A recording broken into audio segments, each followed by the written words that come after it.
Hey, y'all, Locked On Badgers here. Somber news on today's show. We're going to get into the untimely and just really sad passing of former Wisconsin running backs coach Gary Brown. Some more topics coming up as well, but that's definitely the big one. And like I said, somber show, but something that we do want to kind of touch on. You are Locked On Badgers, your daily podcast on the Wisconsin Badgers. Part of the Locked On Podcast Network, your team every day. Hey guys, welcome to Locked On Badgers. Thanks as always for making Locked On Badgers your first listen every day for all the latest Wisconsin Badgers basketball, football, sports knowledge, and information. It is available and free wherever you get podcasts. Also available on YouTube. Thank you everyone for streaming. And yeah, let's just get into it. Unfortunately, news have been out there for a while that the Badgers running backs coach Gary Brown, who coached for the team last year, had some health issues, was going through some things, and news broke yesterday or a couple days ago that he had lost his battle, that he passed away. Just really sad. It just stinks.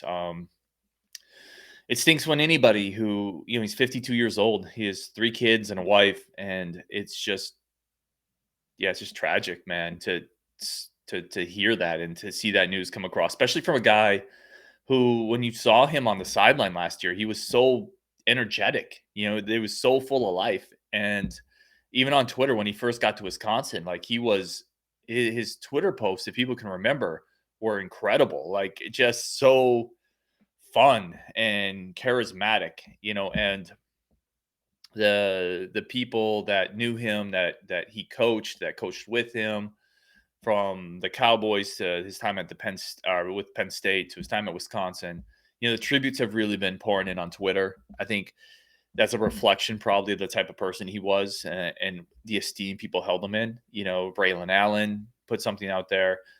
Colin Wilder, Grover Bortolotti put something out there. Marcus Allen, so not just in his running back grouping, obviously Colin Wilder as well. Marcus Allen put something out there. And a lot of former players chimed in. Guys like DeMarco Murray, who he coached while he's with the Dallas Cowboys, really put some moving words up there in terms of the type of person he was outside of football. Like, you don't get comments like this from so many people. I mean, Jerry Jones, the Cowboys owner, with whom the Cowboys employed Gary Brown for quite a long time, made a really touching statement just about, the kids and his family and the type of person Gary Brown was. And you don't get those types of comments if you're just a coach, but you're not a good guy, right? And those are two separate things, but it seems like not only was he a really good coach, which you don't coach for the Cowboys and get to coach at Wisconsin if you're a bad coach, but apparently he was a better guy. And that's really confirmed by Mickey Turner, Paul Christ, Jerry Jones, Braylon Allen, Colin Wilder, all of these guys that had something to say about Gary Brown and the type of person he was. And again, 52 years old. And this is a guy who had health issues previously. He had cancer twice in his life, and he beat it both times. And he had a great quote regarding cancer. And he said something along the lines of, when you get that, you can either go in a corner and kind of give up, or you can fight. And my parents didn't raise me to not be a fighter, right? And I think that was the type of mentality he had. And I don't know what happened at the end, and frankly, it's none of my business anyway, and it shouldn't be. But we do know that, he had some issues come up recently, and apparently it was just a little too much. Just really sad. Like I said, definitely bad news.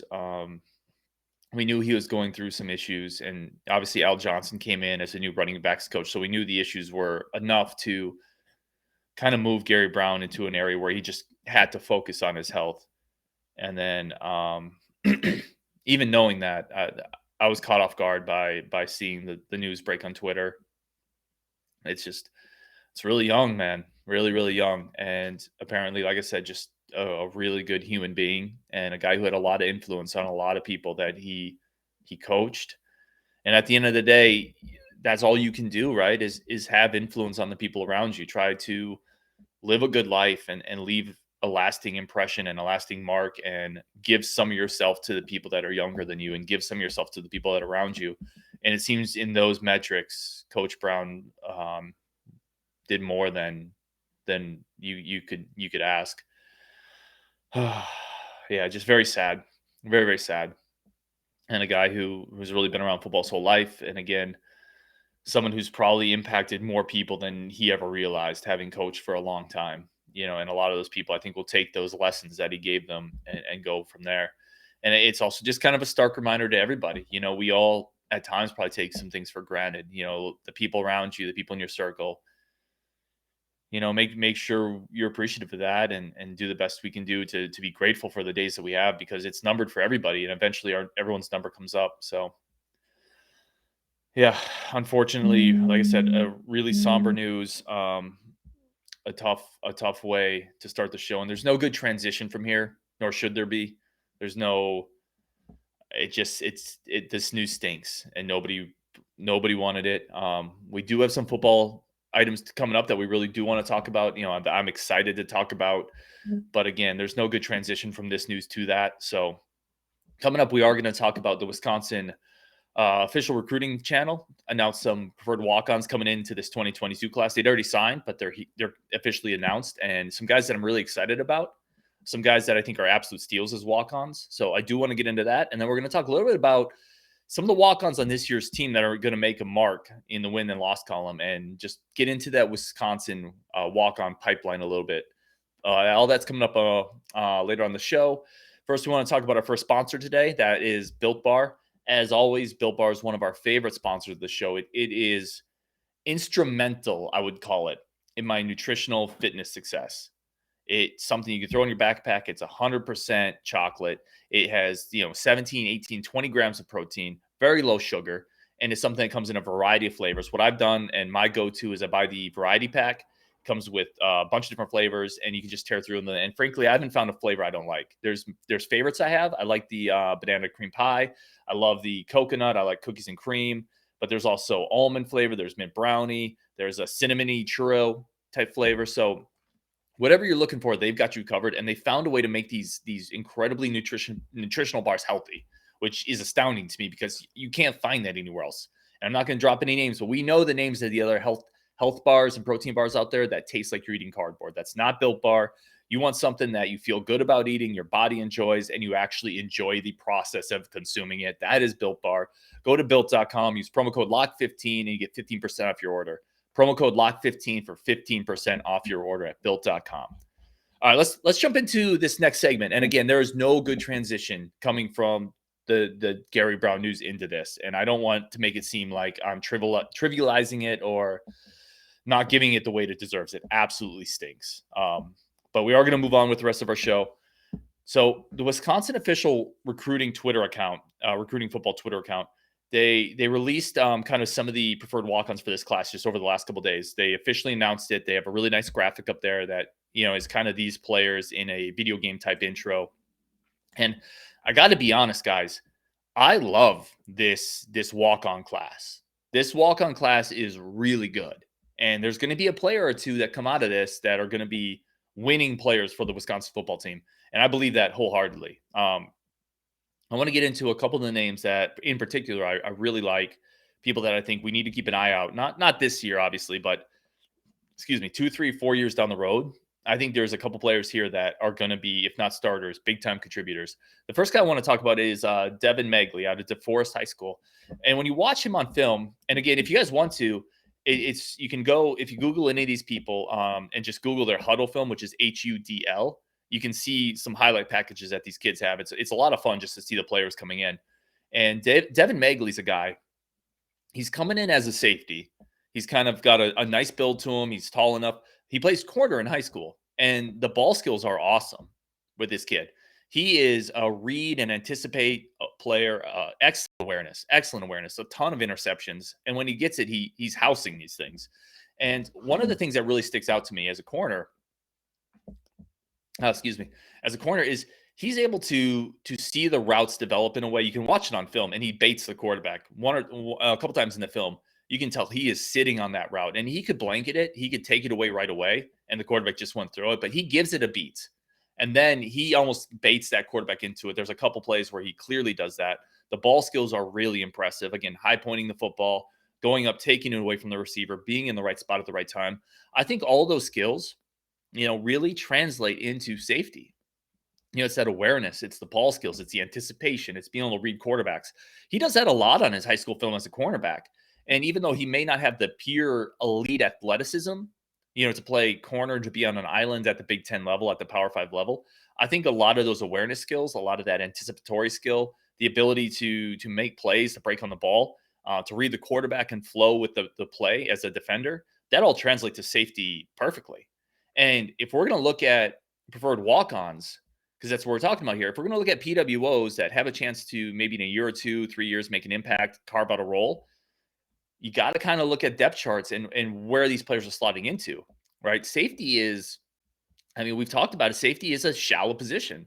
There's not a lot of young depth there. And now you have this guy, Devin Magley, coming in as a walk-on with some ball skills, as a walk-on with enough size, and I think enough athleticism into a position where there's not a lot of depth. I think there's something there. I really like this pickup.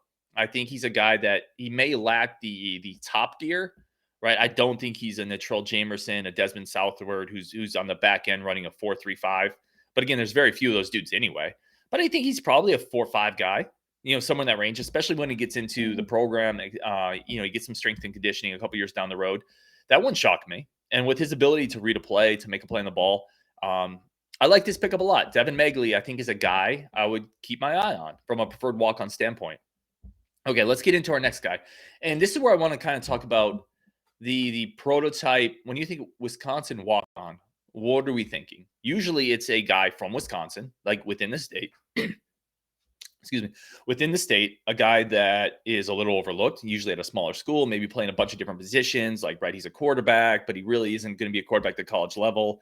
That's kind of the Wisconsin walk-on. That's the mold, right? Well, this guy breaks those molds, and it's part of the reason I want to talk to him. It's part of the reason I'm interested in him. Gabe Kirschke. So Kirschke is out of Colorado. He goes to a school called Lone Tree, is the name of the school he's from. And he's just kind of this long-limbed, 6'6" defensive end out of Colorado, which that fascinates me from the beginning, right? Where that journey begins, where a kid from Colorado picks up a Wisconsin preferred walk-on offer and ends up walking on. So that's interesting to me from the beginning. Sorry, my throat's a little dry. But he's also got he's got a really interesting frame on him. As I take a drink because my throat's a little dry. So he's like a 6'6" guy, long arms, really, really kind of long arms. He's got to fill out a lot. Okay. He's going to have to fill out a lot. But if you watch the film, the motor seems to be there. There's a couple plays where he's chasing people down from behind. And again, it's kind of in our 3-4, that strong side defensive end. If you can get a dude who's kind of like an Isaiah Loudermilk, who's that longer, tall guy who can break up passes, get into the passing lane, set the edge, I think that's probably definitely what they're looking for with Gabe. And if he gets there or not, I don't know. Like I said, he's going to have to put on a lot of weight. And how people react to that, you never really know. This is a guy that you kind of bring into the program, stash him in the corner, like put him deep down in a closed off room and let him emerge in 2 years and see what you have. But he has the frame, he has the length, and it looks like he has the motor. So I'm really interested in that aspect of it. And I'm also really interested in the aspect, I don't know how he got from Colorado to here. And I want to dig into that, and I want to find that answer. But it's a really interesting prospect for me for those 2 reasons. It's also a depth chart thing, right? You look at some of the young defensive ends on the roster, some of the guys like Mike Jarvis, Tristan Monday, guys that are a little shorter, a little stockier, more of that Chikwe, Obase mold. This is a different type of cat. So he's another guy who might fill a positional need, just being that longer, taller defensive end. Other guy I want to bring up, and this is probably, yes, I'm going to say yes. This is my favorite preferred walk-on from this class, Luna Larson. Luna Larson is so much fun to watch on film. In-state kid coming out of Baraboo. So much fun to watch on film. If you're going to Google any of these dudes, Google Luna Larson huddle.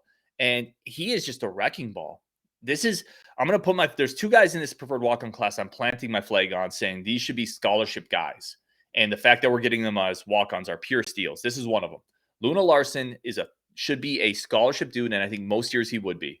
He is well built, fast, athletic, strong. He plays quarterback for Baraboo, and the film there is he's just a man amongst boys at times. Zone read, quarterback draw, bouncing off people, running through tackles, taking house calls. He is just a load. And then when you flip the film, right, because he's obviously not coming into Wisconsin as a quarterback. He's coming as a linebacker. When you flip the film, you see the same type of stuff on film that you saw this year from Leo Chanel. Not the same physicality. I want to be very clear. He is not Leo Chanel. Nobody's Leo Chanel. But if you remember the Army game with Leo Chanel, where Leo was getting up in the A gap and just blowing up plays in the backfield, that's a lot of the high school film for Luna Larson. Right in the A gap, blasting off, coming straight downhill, getting off blockers, blowing up plays in the backfield. He is just a missile coming into the backfield, blowing up sweeps, off tackles, hitting the quarterback. He's a wrecking ball, and he's athletic enough. He's big enough to play at the Big Ten level. I don't know why this guy's not a scholarship player. I know he had some offers and an ability to go a few other places. This is an absolute steal. I love Luna Larson coming into this class as a walk-on. I think he's another guy in a couple years. You could very well be seeing one of the future inside starting linebackers at Wisconsin with Luna Larson. A couple other guys I just want to mention quickly. Wisconsin's bringing in a quarterback in this class as a walk-on, Marshall Howe. Marshall Howe comes out of Old Avon Farms in Connecticut, another kind of outside the box location for Wisconsin. It's actually in my neck of the woods. I live out in Connecticut currently. Marshall Howe is kind of a 6'1", 190-ish pound guy. Think of like a Miles Burkett type frame, maybe a Scott Tolzien-ish type frame. Not huge athletic skill. Like he's not super fast. He doesn't have a big time cannon of an arm, but good touch, shows the ability to throw the ball downfield, enough size. I think he's got enough of everything. And if you look at, a guy like Scott Tolzien did have incredible physical skills. Now, I'm not saying this, Marshall Howe is going to be the answer at quarterback, but here's what I will say. And I really believe this. Bill Walsh used to say something similar to what I'm about to say. Bill Walsh used to have a philosophy of almost draft a quarterback every year, right? Just throw names at the position. And that's what I'm saying. With our quarterback group, our quarterback room, right? We talked about it a lot with Graham Mertz, needing to progress, needing to get better with no established backup. Nobody has really pushed Mertz. You should just throw bodies at it. Get a walk-on or two every year that has some type of potential and see what happens, because you never know with quarterbacks. You never know. 4- and 5-star kids flame out all the time. And Division II dudes who had no offers become top 5 NFL picks all the time. So if you can bring in a dude like Marshall Howe, who has some ability, he has enough size, do it. This is a perfect use of a walk-on to me. So I love bringing in another quarterback to throw into the room. I'm excited I'm going to try to get a chance to talk to him if I can. I kind of live out in this area, so I'm going to see if I can get him on the show. But no matter what, I really like the idea of adding numbers to the quarterback room.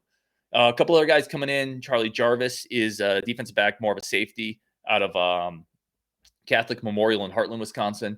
Cam Fain, we talked about Cam Fain 2 or 3 shows ago. I love Cam Fain. I told you guys there's 2 guys in this walk-on class I'm planting my flag in. One of them is Luna Larson. The other one's Cam Fain. Cam Fain, I love this as a walk-on, as the receiver. He's a 6'2 guy, 6'1", 6'2 guy. A lot of athleticism, man amongst boys type player. I think he's just as good, and I think he's just as capable of becoming a starter down the road as any of the other receivers we brought in on this class. So I'm a big Cam Fain guy. We're also bringing in Travis Allen out of Randolph, Wisconsin. He's a kind of 6'5", 6'6 tight end, a good frame, maybe a potential receiving target down the road. But yeah, that's the walk-on group that's really coming in. Remember, again, the 3 or 4 guys I really want you to remember and that I'm really excited about. It's Devin Magley, the high school cornerback coming in. He's going to play safety, really good ball skills. It's Gabe Kershke, the 6'6 defensive end out of Colorado, who needs some weight on his frame, but I think there's some potential there down the road. There's Luna Larson, who I love, the inside linebacker out of Baraboo, who was just a wrecking ball out there. And then there's Cam Fain, the receiver, he is out of Madison Edgewood. And I think there's a lot of athletic skills with Cam Fain. So really, really good preferred walk-on class. I don't think they're all this good. I like this one a lot, and I think contributors are going to come out of it. Coming up next, guys, we're going to get into this year's football team and continuing the trend of walk-ons. Let's take a look at the former walk-ons that are primed to play a big role for this year's success and really get into a little bit why that walk-on program is such a unique asset to Wisconsin. All right, guys. Let's talk about this year's walk-on class. This year's walk-on group that's going to play an instrumental role to the success of this year's football team. Right? We talked about the guys coming in. Not all of them make it, just like scholarship players. Not all scholarship players work out either. It's really not that different. But there's a couple guys that came in previously as walk-ons that this year are going to carve out big roles. And a large part of how this year's Wisconsin football team does is going to be dependent on these guys, former walk-ons. Right? Let's start in the secondary. John Torchio. Tortio is a guy, another really interesting guy. We talked about in a previous segment, a couple players, Kirschke coming out of Colorado, Marshall Howe coming out of Connecticut. John Torchio is another walk-on, really outside our traditional walk-on, even recruiting landscape, right? He's from California. He's a 2018 kid. And last year, and Torchio, by the way, also had legit scholarship offers. He had a Cal offer coming out of high school, and he chose to walk on at Wisconsin. And this year, he's probably going to be a starter. I mean, you're probably looking, especially with the Travion Blaylock injury at safety, and we haven't had an update there. We need to get an update on Blaylock. But between Blaylock, Torchio, and Hunter Wooler, 2 out of those 3 guys is probably starting, and it's very likely Torchio is going to be one of them. So, again, just to get that type of production out of former walk-ons, it's enormous for the program. It's such a boon, and it's such a little untapped avenue of talent that other schools don't have. Wisconsin's very unique in this and how they do it and the type of success and productivity they get out of it. So let's get into Torchio for a second. Torchio is kind of a 6'2"-ish guy. Started to carve out a role really last year and really played well. If you look at PFF, and a lot of people don't love PFF, they try to grade every play, every player, every play for the entirety of the college football season. And that's never going to be perfectly accurate, but it gives you a snapshot, right? It's a data point to go off of. And PFF was really high on Torchio last year. Pro Football Focus had Torchio as our best cover player on the entire team. His coverage grade was the best on the team. It was 6th as safeties in the country. The 6th best safety coverage grade in the country. And am I buying that? No. John Torchio wasn't the 6th best safety in the country, right? We played a couple against him, like Kyle Hamilton at Notre Dame. We played some of the best safeties in the country. Torchio's not in that class, but I think he's definitely at least an adequate, competent starter at safety, and I think we'll see that this year. I think he's rangy. He comes up, he makes plays. He's definitely heady. He has a nose for the ball. He knows where he needs to be. He's been durable in his career. And he's probably a guy, like I said, that's going to start at safety. That's a huge win to get that out of a former walk-on. We'll talk a little bit more about staying in the secondary, staying on the route of secondary players, former walk-ons, Amaun Williams. Now, Amaun Williams isn't going to play a ton this year, the cornerback out of Milwaukee. He was a 2020 kid, right? Yeah, 2020 kid. Came out of Milwaukee, super undersized, like think Sojourn Shelton type of frame. I think he's 5'9", 170, so small. But we heard it last year. Amaun Williams was chirping at players, making plays, always in the hip pocket of receivers, tight coverage, jamming him at the line of scrimmage, just a really feisty, pesky cornerback. And he definitely has that same type of swagger that a Sojourn Shelton had. And like I said, he's not going to play a ton this year, most likely. We brought in the 3 veteran transfer corners. We talked about that. And we have Alexander Smith, who's also probably locked in a spot. So that's 4 guys right there. But Amaun Williams is right in that next group. And if you think about it, the young secondary, the young corners we have in this team, the Max Loffies, the Samar Melvins, the Al Ashfords, those guys haven't carved out any significant role yet. So I think next year, Amaun Williams is going to be right in that battle, maybe not for a starting spot, but maybe for a slot guy and another former walk-on providing invaluable depth. If you look at inside linebacker, Tatum Grass, right? Tatum Grass is a 2018 kid, in-state kid, and he started to get on the field last year, provided a ton of depth, valuable special teams player. And now this year you lose Leo Chanel, you lose Jack Sanborn. That middle's wide open.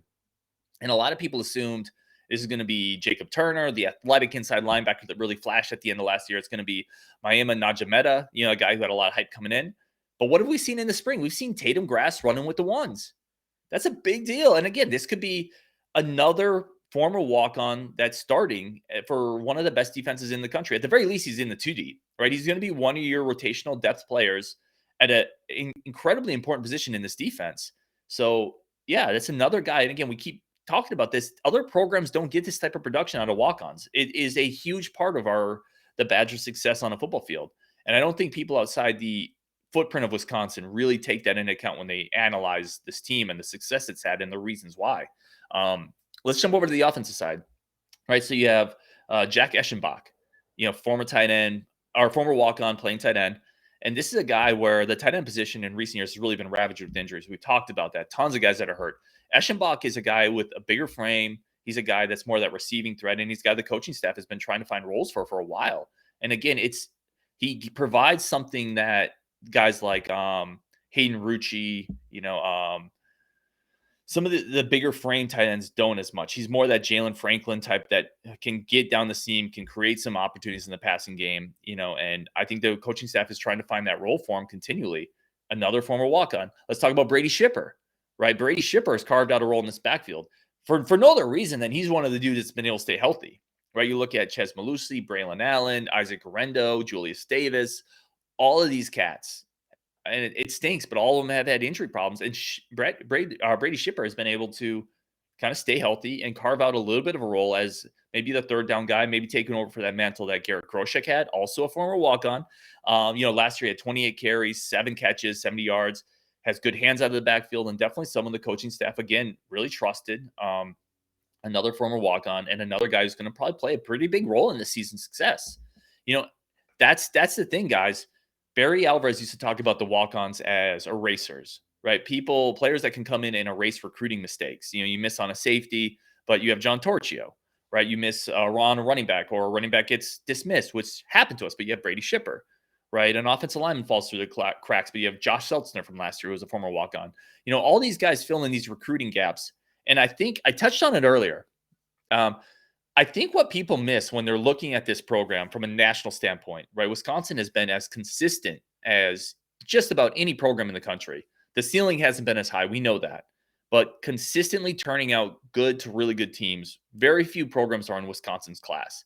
And a huge part of that, guys, and a huge part of what I don't think national analysts get is the walk-on program. Every single year, you are taking 8, 9, 10 quality football players, and you're throwing them into the program, and 2 or 3 of those always end up contributing. It's over the course of 3, 4, 5 years, it's another 10, 12 contributing players that you don't have to pay a scholarship for initially. You get them in the door, they work hard, and you kind of take the ones that work out and you move forward, and you just rinse and repeat. And now that culture is there, right? Now that environment is there, the program sells the walk-on tradition to other future walk-ons, and it just perpetuates itself. It's something that Wisconsin doesn't get enough credit for, and it's part of the hidden sauce that makes this program so successful, right? Some of the best players, some of the most skilled players that come out of Wisconsin in the last 20 years have been walk-ons. They started as walk-ons, and they become NFL dudes, right? And some of that is player development. A lot of that is the hidden fact, and again, I say hidden. I know Wisconsin fans typically know this, but hidden from a national standpoint, that Wisconsin is the only school in a big state that really loves football, and players want to stay there, right? It's also a school like Iowa. Iowa's a great example. Iowa does not churn out as many Division I prospects as Wisconsin, and Iowa has to share the state with Iowa State, right? That's a tough sell. There's a lot more competition in state. Wisconsin doesn't even have a really strong Division II program. So all these players that could be fringe, going to another school in state or go to a fringy D2 school, they can go to Wisconsin and walk on because they know that the walk-on success there gives them an avenue to eventually play at Wisconsin, play at a big-time program, and stay home. It has just been an incredible key to Wisconsin's success. And every year, especially again this year, I love the walk-on group coming in, and I'd be stunned if none of those guys became key contributors down the road. And it's just a bit of a hidden sauce that I think is A, incredibly interesting, and B, not talked about enough nationally. I think the people in state know it. I think the coaching staff does an incredible job of continuing that tradition, but I think it is something that gets a little lost in the sauce, which is fine by me, by the way, because that means Wisconsin can continue doing it, continue taking those underrated kids and really turning them into future NFL studs. So, yeah, guys, again, today's show was a little somber to start with. I hope you guys enjoyed it. At the end of the day, it all kind of comes back to the fact that we do wish all the best for Gary Brown and his family, his kids, his wife, all the people that connected to him, his friends. Definitely somebody who wasn't in Madison for a long time, but you could see from the outpouring of players on the team, he absolutely made a tangible impact. So really somber news, and no good transition from that, but definitely wanted to express our thoughts on it. Really appreciate everyone for listening and watching wherever you got us. If you got us on YouTube, on a podcast, thanks again for making Locked On Badgers your first listen every day. If you want to reach out to the show, it's lockedonbadgers@gmail.com and on Twitter at LockedOnBadgers. As always, thank you guys again. Continue tuning in to the Locked On Badgers show. We have some really interesting interviews this week. You're not going to want to miss it. A draft analytics guy that's going to get into Leo Chanel, and we have a BTN interview coming up to really kind of dive into some of the great Wisconsin teams and a little deeper into Johnny Davis heading into the draft season. After you get done listening to us, guys, make Locked On Draft your second listen of the day. Ryan Tracy and former NFL cornerback Eric Crocker bring the NFL draft to life every day with insight and analysis on college prospects and NFL front offices. It's free and available wherever you get your podcasts. Thanks, guys.